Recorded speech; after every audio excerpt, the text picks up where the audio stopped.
गुरु साध संगत जी, आओ पहला आप फतेह करिए।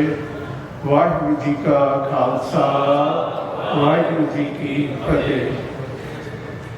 कई दिन बड़े भागों वाले होंगे हैं कि जो कोई अहम चीज़ होंगी है जिहदे नाल के कम्यूनिटी का कौमां का फ्यूचर बदल जाता है।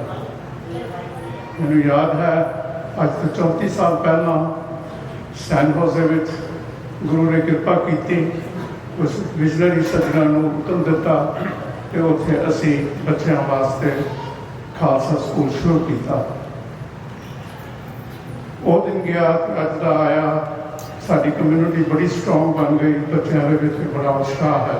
तो मैनूं बड़ी खुशी है कि इत्थे भी मैं तुहाडे सेवादारां नूं मिलिया हाँ। हरजिंदर सिंह ते इन्हां दे साथियां नूं इन्हां विच जो जज्बा है, जो जोश है, वो देख के बड़ी खुशी हुई है। गुरु की कृपा है कि इत्थे भी स्कूल दोबारा शुरू हो गया है। सो ये बड़ा चंगा मौका है, आप सब इसके बधाई के पात्र हो।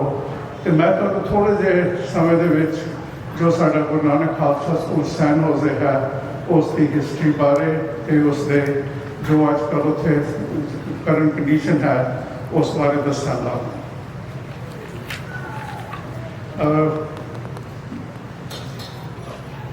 जो हुण साल चल रहा है 2022 ते 23, ये गुरु नानक खालसा स्कूल का 34वां साल है।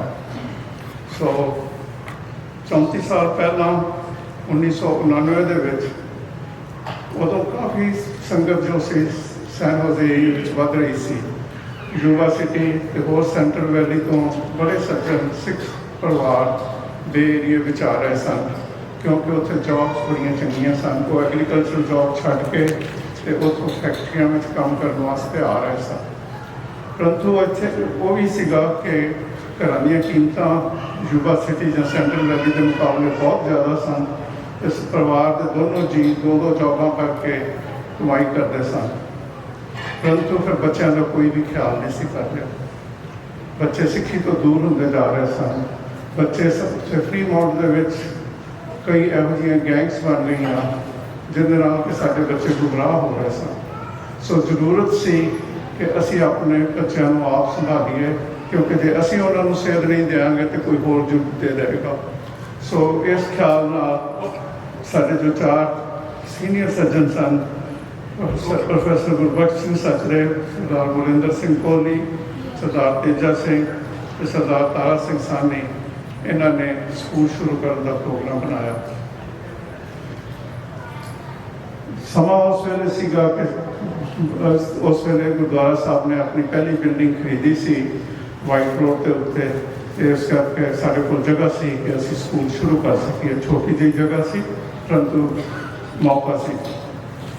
इस तो बाद फिर उन्होंने जो उन्होंने कमेटी ने स्कूल शुरू करने का इरादा बना लिया, तो जोड़े सज्जना की उन्होंने जिम्मेवारी लाई सी, उन्होंने मैनू ते मेरी वाइफ पुष्पिंदर कौर जी को अप्रोच किया कि तुसी अगे लग के स्कूल चलाओ। तो गुरु की कृपा से साढ़े ते असी सानू मौका मिले सेवा का, तो गुरु की कृपा नाल असी हुण तक इस सेवा निभा रहे हाँ। परंतु इस दे नाल साढ़े को करीब 150 तो ज़्यादा सेवादार हैं जो कि अपना योगदान पाते हैं। तो होर भी बड़े स्कूल हैं जिन्होंने असी थोड़ी बहुत हेल्प करके शुरू कराया, उन्होंने तो भी सानू इनपुट मिलती है। तो मिलजुल के सारा कम्यूनिटी का काम हो रहा है। जिस वेले असी स्कूल शुरू किया उस वेले साढ़े को 55 स्टूडेंट सन, तो 2019 कोविड तो पहला साढ़े को 725 स्टूडेंट सन। तो कोविड के दौरान भी असी ऑनलाइन क्लासिस लाइया, जिहदे करीब 550 स्कूल बच्चे अटेंड करते रहे। उस वेले साढ़े को 8 तो 10 टीचर होंगे सन, तो हुण साढ़े को 88-90 के करीब टीचर होंगे हैं। तो ना कई क्योंकि बैकअप वास्ते होंगे हैं, कोई टीचर ना आ सके तो दूसरा वास्ते जिम्मेवारी लै लवे। तो होर बाकी जो सेवावां हैं वो करने लई करीब 120 तो ज़्यादा सेवादार हैं। पहला साढ़े को सिर्फ 3 प्रोग्राम होंगे सन, पंजाबी पढ़ाना, गुरमत पढ़ाना, तो नाल बच्चों को रिफ्रैशमेंट दे देनी। परंतु हम साढ़े को 20 तो ज़्यादा प्रोग्राम हैं। ਤੇ ਪਹਿਲਾਂ ਸਾਡੇ ਕੋਲ ਕੋਈ ਸਕੂਲ ਬਿਲਡਿੰਗ ਨਹੀਂ ਸੀ, ਪਰੰਤੂ ਹੁਣ ਗੁਰਦੁਆਰਾ ਸਾਹਿਬ ਦੀ ਕਮੇਟੀ ਨੇ ਸਾਡੇ ਵਾਸਤੇ 14 ਸਕੂਲ ਕਮਰਿਆਂ ਦਾ ਵੀ ਪ੍ਰਬੰਧ ਕਰ ਦਿੱਤਾ ਹੈ ਤੇ ਅਸੀਂ ਬਾਕੀ ਜੋ ਵੀ ਗੁਰਦੁਆਰਾ ਸਾਹਿਬ ਦੀ ਪ੍ਰਾਪਰਟੀ ਹੈ, ਹਾਲ ਹਨ, ਉਹ ਅਸੀਂ ਯੂਜ਼ ਕਰਦੇ ਹਾਂ ਤੇ ਹੁਣ 2 ਨਵੇਂ ਹਾਲ ਵੀ ਬਣਾਉਣ ਦੇ ਪ੍ਰੋਗਰਾਮ ਹਨ ਜੋ ਕਿ ਅਗਲੇ ਕੁਝ ਸਾਲਾਂ ਵਿੱਚ ਪੂਰੇ ਹੋ ਜਾਣਗੇ। ਜੋ ਖਾਲਸਾ ਸਕੂਲ ਹੁੰਦਾ ਹੈ ਇਹ ਬੱਚਿਆਂ ਦੀ ਪੂਰੀ ਪਰਸਨੈਲਿਟੀ 'ਤੇ ਇਫੈਕਟ ਕਰਦਾ ਹੈ। ਅਸੀਂ ਉਹਨਾਂ ਨੂੰ ਨੰਬਰ 1 ਗੁਰੂ ਸਾਹਿਬਾਨ ਦਾ ਮੈਸੇਜ ਦਿੰਦੇ ਹਾਂ, ਉਹਨਾਂ ਨੂੰ ਅਸੀਂ ਪੰਜਾਬੀ ਸਿਖਾਉਂਦੇ ਹਾਂ, ਗੁਰੂ ਕੀ ਸਕ੍ਰਿਪਟ ਸਿਖਾਉਂਦੇ ਹਾਂ, ਗੁਰੂ ਸਾਹਿਬ ਦੇ ਚਰਨੀ ਲਗਾਉਂਦੇ ਹਾਂ, ਉਹ ਗੁਰਬਾਣੀ ਸਿੱਖਦੇ ਹਨ, ਸਿੱਖ ਹਿਸਟਰੀ ਸਿੱਖਦੇ ਹਨ ਤੇ ਫਿਲਾਸਫੀ ਸਿੱਖਦੇ ਹਨ। ਇਹ ਸਾਰੀਆਂ ਗੱਲਾਂ ਨਾਲ ਜੋ ਉਹਨਾਂ ਦਾ ਜੀਵਨ ਹੈ ਉਸ ਦੇ ਉੱਤੇ ਬਹੁਤ ਵੱਡਾ ਅਸਰ ਪੈਂਦਾ ਹੈ। ਇਸ ਵਾਸਤੇ ਅਸੀਂ ਬੜੇ ਸਾਲਾਂ ਦੀ ਮਿਹਨਤ ਨਾਲ ਇੱਕ ਬੜਾ ਕੰਪਰੀਹੈਂਸਿਵ ਕਰਿਕੂਲਮ ਬਣਾਇਆ ਹੈ ਜਿਸ ਵਿੱਚ ਕਿ ਉਹ ਪੰਜਾਬੀ ਗੁਰਮਤਿ ਤੇ ਗੁਰਬਾਣੀ ਸਿੱਖਦੇ ਹਨ। ਆਮ ਤੌਰ 'ਤੇ ਸਕੂਲਾਂ ਵਿੱਚ ਹੁੰਦਾ ਹੈ ਕਿ ਖਾਲਸਾ ਸਕੂਲਾਂ ਵਿੱਚ ਹੁੰਦਾ ਕਿ ਸਕੂਲ ਸ਼ੁਰੂ ਕਰ ਲਏ ਜਾਂਦੇ ਹਨ ਪਰੰਤੂ ਸਟੈਪ ਵਾਈਜ਼ ਕਰਿਕੂਲਮ ਨਹੀਂ ਬਣਾਇਆ ਜਾਂਦਾ। ਜਦੋਂ ਪੇਰੈਂਟਸ ਨੂੰ ਨਜ਼ਰ ਆਵੇ ਕਿ ਮੇਰਾ ਬੱਚਾ ਪ੍ਰੋਗਰੈਸ ਕਰ ਰਿਹਾ ਹੈ, ਇੱਕ ਜਿਸ ਤਰ੍ਹਾਂ ਅਸੀਂ ਆਮ ਸਕੂਲ ਵਿੱਚ ਜਾਂਦੇ ਹਾਂ ਲੈਵਲ 1 ਤੋਂ ਲੈਵਲ 2 3 4 5 6 7 8 ਬੱਚਾ ਪ੍ਰੋਗਰੈਸ ਕਰ ਰਿਹਾ ਹੈ ਤਾਂ ਫਿਰ ਪੇਰੈਂਟਸ ਦਾ ਵੀ ਵਿਸ਼ਵਾਸ ਵੱਧਦਾ ਹੈ ਤੇ ਬੱਚਿਆਂ ਨੂੰ ਵੀ ਸਮਝ ਆਉਂਦੀ ਹੈ ਕਿ ਸਾਡੀ ਜੋ ਪੰਜਾਬੀ ਲੈਂਗੁਏਜ ਹੈ, ਸਾਡੀ ਜੋ ਗੁਰਮਤ ਹੈ, ਇਸ ਦੇ ਵਿੱਚ ਅਸੀਂ ਕਿਵੇਂ ਪ੍ਰੋਗਰੈਸ ਕਰਦੇ ਹਾਂ। ਇਸ ਤੋਂ ਇਲਾਵਾ ਸਾਡੇ ਕੋਲ ਕੀਰਤਨ ਟ੍ਰੇਨਿੰਗ ਦਾ ਪ੍ਰੋਗਰਾਮ ਹੈ, ਉਸ ਦੇ ਵਿੱਚ ਬੱਚਿਆਂ ਨੂੰ ਸ਼ਬਦ ਵੀ ਸਿਖਾਏ ਜਾਂਦੇ ਹਨ, ਰਾਗ ਵਿਦਿਆ ਦਿੱਤੀ ਜਾਂਦੀ ਹੈ, ਤਬਲਾ, ਵਾਜਾ ਤੇ ਜੋ ਸਾਡੇ ਗੁਰੂ ਸਾਹਿਬਾਨ ਨੇ ਮਿਊਜ਼ੀਕਲ ਇੰਸਟਰੂਮੈਂਟ ਯੂਜ਼ ਕੀਤੇ ਸਨ, ਰਬਾਬ, ਸਰੰਦਾ ਤੇ ਹੋਰ ਹੈਰੀਟੇਜ ਇੰਸਟਰੂਮੈਂਟ, ਉਹ ਵੀ ਬੱਚਿਆਂ ਨੂੰ ਸਿਖਾਏ ਜਾਂਦੇ ਹਨ। ਇਸ ਤੋਂ ਇਲਾਵਾ ਬੱਚਿਆਂ ਨੂੰ ਹੋਰ ਐਕਟੀਵਿਟੀਜ਼ ਵਿੱਚ ਪਾਇਆ ਜਾਂਦਾ ਹੈ, ਸਪੀਚ ਕੰਪੀਟੀਸ਼ਨ ਤਾਂ ਕਿ ਉਹਨਾਂ ਨੂੰ ਪਬਲਿਕ ਸਪੀਕਿੰਗ ਆ ਜਾਏ, ਗੁਰਬਾਣੀ ਕੰਪੀਟੀਸ਼ਨ, ਕੀਰਤਨ ਕੰਪੀਟੀਸ਼ਨ। ਇਸ ਤੋਂ ਇਲਾਵਾ ਲੜਕਿਆਂ ਵਾਸਤੇ ਆਪਣੀ ਦਸਤਾਰ ਕਿਵੇਂ ਸਜਾਣੀ ਹੈ, ਟਰਬਨਟਾਈਨ ਤੇ ਪ੍ਰਸ਼ਾਦ, ਬੱਚੀਆਂ ਵਾਸਤੇ ਤੇ ਬੱਚਿਆਂ ਵਾਸਤੇ ਵੀ ਪ੍ਰਸ਼ਾਦੇ ਕਿਵੇਂ ਬਣਾਉਣੇ ਹਨ, ਲੰਗਰ ਵਿੱਚ ਸੇਵਾ ਕਿਵੇਂ ਕਰਨੀ ਹੈ। ਇਸੇ ਤਰ੍ਹਾਂ ਹੀ ਅਸੀਂ ਜੋ ਹੈ ਅਸੀਂ ਬੱਚਿਆਂ ਨੂੰ ਮੇਨ ਸਟਰੀਮ ਤੋਂ ਵਾਂਝੇ ਨਹੀਂ ਰੱਖਣਾ, ਉਹਨਾਂ ਨੂੰ ਮੇਨ ਅਮਰੀਕਨ ਕਮਿਊਨਿਟੀ ਨਾਲ ਵੀ ਜੋੜਨਾ ਹੈ। ਤਾਂ ਇਸ ਕਰਕੇ ਅਸੀਂ ਪ੍ਰੋਗਰਾਮ ਸ਼ੁਰੂ ਕੀਤਾ ਹੈ ਸਿੱਖ ਸਕਾਊਟਸ ਆਫ ਅਮਰੀਕਾ, ਜਿਹੜਾ ਕਿ ਬॉय ਸਕਾਊਟਸ ਆਫ ਅਮਰੀਕਾ ਦੇ ਸਹਿਯੋਗ ਦੇ ਨਾਲ ਚੱਲ ਰਿਹਾ ਹੈ। ਇਸ ਨਾਲ ਬੱਚੇ ਬਾਹਰ ਜਾਂਦੇ ਹਨ ਕੈਂਪਾਂ ਦੇ ਵਿੱਚ ਦੂਸਰੇ ਬੱਚਿਆਂ ਦੇ ਨਾਲ ਤੇ ਉੱਥੇ ਸਿੱਖੀ ਦੇ ਬਾਰੇ ਉਹਨਾਂ ਨੂੰ ਦੱਸਦੇ ਹਨ। ਇਸੇ ਤਰ੍ਹਾਂ ਹੀ ਅਸੀਂ ਚਾਹੁੰਦੇ ਹਾਂ ਕਿ ਜੋ ਸਕੂਲ ਦਾ ਮਾਹੌਲ ਹੋਵੇ ਉਹ ਬੱਚਿਆਂ ਵਾਸਤੇ ਇੱਕ ਖੁਸ਼ੀ ਭਰਿਆ, ਫਨ ਭਰਿਆ ਹੋਵੇ। ਇਸ ਕਰਕੇ ਅਸੀਂ ਹਰ ਸੰਡੇ ਜਦੋਂ ਕਲਾਸਾਂ ਤੋਂ ਬਾਅਦ ਉਹਨਾਂ ਵਾਸਤੇ ਰਿਫਰੈਸ਼ਮੈਂਟ ਟਾਈਮ ਹੁੰਦਾ ਹੈ ਤੇ ਨਾਲ ਹੀ ਅਸੀਂ ਸਾਲਾਨਾ ਪਿਕਨਿਕ ਕਰਦੇ ਹਾਂ ਤੇ ਹੋਰ ਵੀ ਸਪੋਰਟਸ ਫੰਕਸ਼ਨ ਵੀ ਕਰਦੇ ਰਹਿੰਦੇ ਹਾਂ। ਬੇਸਿਕਲੀ ਅਸੀਂ ਬੱਚਿਆਂ ਦੇ ਵਿੱਚ ਸਿੱਖੀ ਲਈ ਤੇ ਸਿੱਖੀ ਅਦਾਰਿਆਂ ਲਈ ਮਾਣ ਪੈਦਾ ਕਰਨਾ ਹੈ।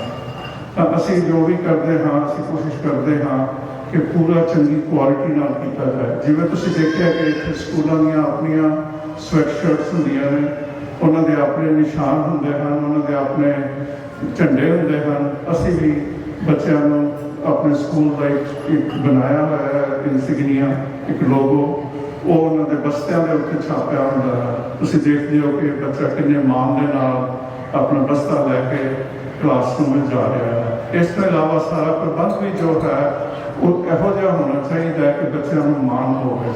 ਸਾਡੇ ਕੋਲ ਬੜੇ ਚੰਗੇ ਸੇਵਾਦਾਰ ਨੇ ਜਿਹੜੇ ਕਿ ਉਹਨਾਂ ਨੇ ਬੜਾ ਸੋਹਣਾ ਕੰਪਿਊਟਰ ਸਿਸਟਮ, ਡੇਟਾ ਸਿਸਟਮ ਬਣਾਇਆ ਹੋਇਆ ਹੈ। ਬੱਚਿਆਂ ਦੀ ਜੋ ਰਜਿਸਟ੍ਰੇਸ਼ਨ ਹੁੰਦੀ ਹੈ, ਫੀਸ ਕਲੈਕਸ਼ਨ ਹੁੰਦੀ ਹੈ, ਉਹ ਸਾਰਾ ਜੋ ਪ੍ਰਬੰਧ ਹੈ ਉਹ ਕਰਦੇ ਹਨ। ਜਦੋਂ ਸਾਡਾ ਸਕੂਲ ਸ਼ੁਰੂ ਹੁੰਦਾ ਹੈ, 1 ਵਜੇ ਸਾਡੀਆਂ ਕਲਾਸਾਂ ਸ਼ੁਰੂ ਹੁੰਦੀਆਂ ਹਨ, ਸਕੂਲ ਸ਼ੁਰੂ ਹੁੰਦਾ ਹੈ ਤਾਂ ਪਹਿਲੇ ਅੱਧੇ ਘੰਟੇ ਲਈ ਉਹ ਬੱਚੇ ਸੰਗਤ ਰੂਪੀ ਅਸੈਂਬਲੀ ਵਿੱਚ ਬੈਠਦੇ ਹਨ। ਉੱਥੇ ਬੈਠ ਕੇ ਉਹ ਕੁਝ ਸ਼ਬਦ ਪੜ੍ਹਦੇ ਹਨ, ਨਾਮ ਸਿਮਰਨ ਕਰਦੇ ਹਨ ਤੇ ਜੋ ਵੀ ਕੋਈ ਅਨਾਉਂਸਮੈਂਟਸ ਕਰਨੀਆਂ ਹੁੰਦੀਆਂ ਨੇ ਉਹ ਅਸੀਂ ਕਰਦੇ ਹਾਂ। ਤੇ ਇਹ ਸੀਨ ਹੈ ਜੋ ਕਿ ਬੱਚਿਆਂ ਦੇ ਸਕੂਲ ਦੀ ਅਸੈਂਬਲੀ ਦਾ। ਸਾਡੇ ਕੋਲ ਬੜੇ ਜੋ ਸਤਿਕਾਰਯੋਗ ਭਾਈ ਮਨਮੋਹਨ ਸਿੰਘ ਜੀ ਹਨ ਜੋ ਕਿ ਬੜੇ ਪਿਆਰ ਨਾਲ ਬੱਚਿਆਂ ਨੂੰ रीड करते हैं और देश बाबत मोए है पढ़ते हैं, नाम सिमरन करते हैं तो होर भी कई बार शब्द पढ़ते हैं। तुसी देख सकते हो स्लाइड में कि जो कि क्लासरूम जो चल रहा होंगे है तो टीचर किन्ने प्यार नाल बैठ के सारे को पहला जगह नहीं सी होंगी, हुण भी घट है क्योंकि कुछ क्लासां फर्स्ट ही लगियां तो बच्चे आले दुआले टीचर दे बैठ के प्यार दे नाल गुरबाणी सीखते हैं। इस तो इलावा वो ऊड़ा आड़ा सीखते हैं तो सिक्खी नूं आर्ट के तरह भी सीखते हैं। कीर्तन दी क्लासां लगदियां हैं, बच्चे बैठ के हारमोनीयम सीखते हैं, सितार सीखते हैं, रबाब सीखते हैं, तो इस तरह ही प्रोग्रेस करते हैं। सानू बड़ा मान है सारे बच्चे पार्टिसिपेट करते हैं। एक है हेमकुंड फाउंडेशन न्यूयॉर्क में जी कि 1982 तो ये सेवा कर रही है कि वो सारे देश में बच्चों के स्पीच कंपीटिशन करवाते हैं। तो इस तो इलावा 2006 तो कीर्तन कंपीटिशन भी करवा रहे हैं तो सारे बच्चे उत्थे बहुत सोहने इनाम लैके आते हैं। सानू भी उन्होंने मान होंदा है, पेरेंट्स को भी मान होंदा है, पर सब तो ज़्यादा ये होंदा है कि बच्चे जो उत्थे पार्टिसिपेट करते हैं उन्होंने पूरी किताब पढ़नी होंदी है किसी सब्जेक्ट के उत्ते जिहदे च उन्होंने सवाल उन्होंने जवाब देने होंगे हैं तो उन्होंने नॉलेज सिक्खी बारे बहुत बढ़ती है तो नाल ही उन्होंने पब्लिक स्पीकिंग का भी ढंग आ जाता है। इस तरह जो कीर्तन दरबार है उस बच्चे बहुत प्रोग्रेस कर रहे हैं। सारे जो हैरीटेज इंस्ट्रूमेंट्स ने वो सीख रहे हैं, जो गुरु ग्रंथ साहब के राग हैं वो सीख रहे हैं। तो इस तरह ही वो अपना जो है उन्होंने पर्सनैलिटी जो है इंप्रूव होती जाती है। सानू उम्मीद है कि जब बच्चे बाहर जाएंगे ये सिक्खी के इंवैस्टर बनेंगे, जब बच्चे कॉलेज में जाएंगे उत्थे इन्होंने अपने आप को बड़ा मान होएगा, सिर ऊपर चुक करेंगे, अपनी सिक्खी स्वरूप में होंगे तो दूसरों को दस सकेंगे कि सिख कौन होंगे हैं, सारे गुरुओं ने सानू की सिक्ख्या दी है तो पूरे मान के नाल सिक्खी बारे दूसरों को दस सकेंगे। असी उस काफ़ी प्रैक्टिस करते हैं। इस तरह जो मैं आपने दसिया पहला कि सिख स्काउट का प्रोग्राम जो है इस जो कि सिक्खी तो अमेरिकन वैल्यूज़ दोनों इकट्ठा किया गया है तो बच्चे जो है बड़े मान के नाल जो साड़ी उत्थे 4th of July परेड होंगी है उत्थे हिस्सा लेंदे हैं। नाल अमेरिकन फ्लैग्स भी होंगे हैं, निशान साहब भी होंगे हैं तो जो भी वो अपना ओथ लेंदे हैं समथिंग ऑर्डर जो करते हैं तो निशान साहब भी उत्थे होंदा है तो नाल अपना अमेरिकन फ्लैग भी होंदा है तो इस नाल बच्चे अरदास भी करते हैं, सिख अरदास भी करते हैं तो जो है नेशनल एंथम भी सीखते हैं। तो साडा जो स्कूल का प्रोग्राम आम करके होंदा है कि पहला असीं बच्चों को असैम्बली में लियाने हैं 1 तो 1.5 तक, फिर पंजाबी क्लासां लगदियां हैं करीब 1.5 तो 2 तक, 2 तो 3:10 तक वो गुरमुख क्लास में जाते हैं तो फिर उस तो बाद उन्होंने स्नैक्स सर्व किया जाता है। तुसीं अंदाज़ा लगा लो साडे कोल करीब 750 बच्चे हैं तो नाल ही करीब 120 सेवादार होंगे हैं। सो करीब 800-900 जनियां का रिफ्रैशमेंट का प्रबंध किया जाता है। सारी पर सेवादार की टीम है जो कि बड़ी श्रद्धा के नाल इसको संभाल लेती है। असी जो है होर एक्टिविटीज़ हम असी टीचरों को सपोर्ट देंगे हैं, उन्होंने ट्रेनिंग देंगे हैं, उन्होंने टीम बिल्डिंग करते हैं बाई वीकली मीटिंग्स। इस तरह असी साल में एक बार फंक्शन करके सारे जो वॉलंटियर हैं उन्होंने सन्मानित करते हैं तो सारे स्कूल की स्कूल बुक भी है।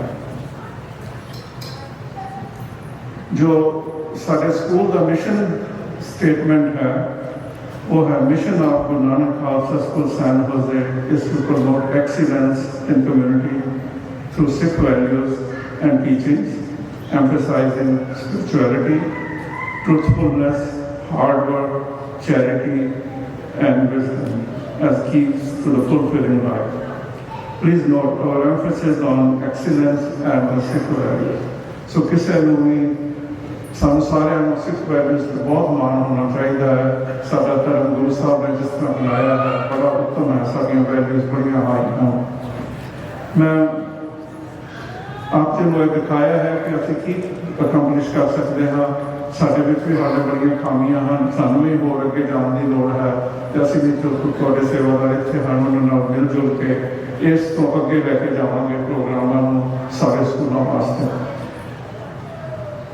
ਇਸ ਦੇ ਵਿੱਚ ਜੋ ਸਾਡਾ ਸਕੂਲ ਦੀ ਸਕਸੈਸ ਦਾ ਵੱਡਾ ਜੋ ਇੱਕ ਸੋਰਸ ਹੈ ਉਹ ਇਹ ਹੈ ਕਿ ਸ਼ੁਰੂ ਤੋਂ ਹੀ ਸਾਡੇ ਜੋ ਦੂਰਦਰਸ਼ੀ ਸੱਜਣ ਜਿਨ੍ਹਾਂ ਨੇ ਸਕੂਲ ਦੀ ਬੁਨਿਆਦ ਰੱਖੀ ਸੀ ਉਹਨਾਂ ਨੇ ਇੱਕ ਮਿਸ਼ਨ ਲਗਾਈ ਸੀ ਕਿ ਖਾਲਸਾ ਸਕੂਲ ਤੇ ਗੁਰਦੁਆਰਾ ਸਾਹਿਬ ਦੀ ਕਮੇਟੀ ਅਲੱਗ-ਅਲੱਗ ਫੰਕਸ਼ਨ ਕਰਨਗੀਆਂ।